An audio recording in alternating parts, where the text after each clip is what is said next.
So I'm trying to find a reference image for us to paint on our Tuesday morning live stream. So that's morning for me here in France and for members in Europe, but it'll be in the evening for our Australian friends.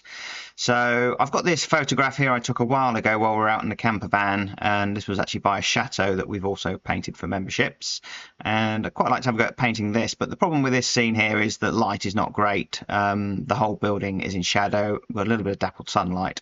So I've got a couple of options. I've done a traceable, which I'll share with members. So we've got the the base to work from, and as an artist, you can use your imagination and figure out where the shadows would come from if, say, the sun was lighting the front of the buildings.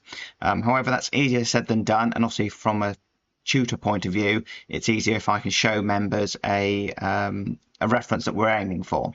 So what I've done is I've used Gemini, and I've put the original photograph into Gemini and asked, without changing the photograph, as in moving the buildings, because I want to keep it the same as what's there, could they change the direction of the sunlight and put the shadows appropriate? So that was the image that came up, and that's quite good. That worked okay. And now again, I'm thinking ahead that we've got members who are perhaps beginners, intermediate. No, so what could cause us problems on this scene here, and I think the foliage against the side of the building there is a little bit too much. So I asked if it could perhaps remove one of those bushes, the one to the left, and add a window, and perhaps just straighten up the buildings a bit. I did that on the traceable myself. And then we've got this scene here, which was quite nice. So getting a little bit carried away, thinking, okay, what else could we do to make this a bit more interesting? So I think, what did I ask it next? To add some more dappled sunlight in the foreground and more dynamic shadows. And so we're getting there. And I think I asked for some roses on that bush as well to the right of the door. So we're introducing a bit of colour. I envision maybe adding a little bit of colour in the underneath that lean-to where the barrels and things are. So obviously, we can do some of it ourselves. We don't want Gemini to do it all for us.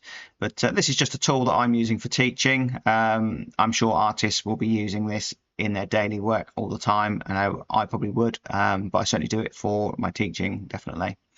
So I think I asked it to add a tree in the background to balance the scene. I asked it to be more to the right, but it ended up in the middle. And probably at this point, I kind of gave up and thought, any of these small changes now that I can add myself, but moving the direction of the sun is quite a tricky one. So that was quite useful to use the AI for that, and it's quite good to see the image and get an idea, is it going to work as a painting? So particularly if I'm doing a live stream, I want to kind of almost go into this knowing that it's going to work. I don't want disappointed members. And then it just threw a random image towards the end, which is actually quite a nice scene. So that'll be good for another demo, perhaps in the future.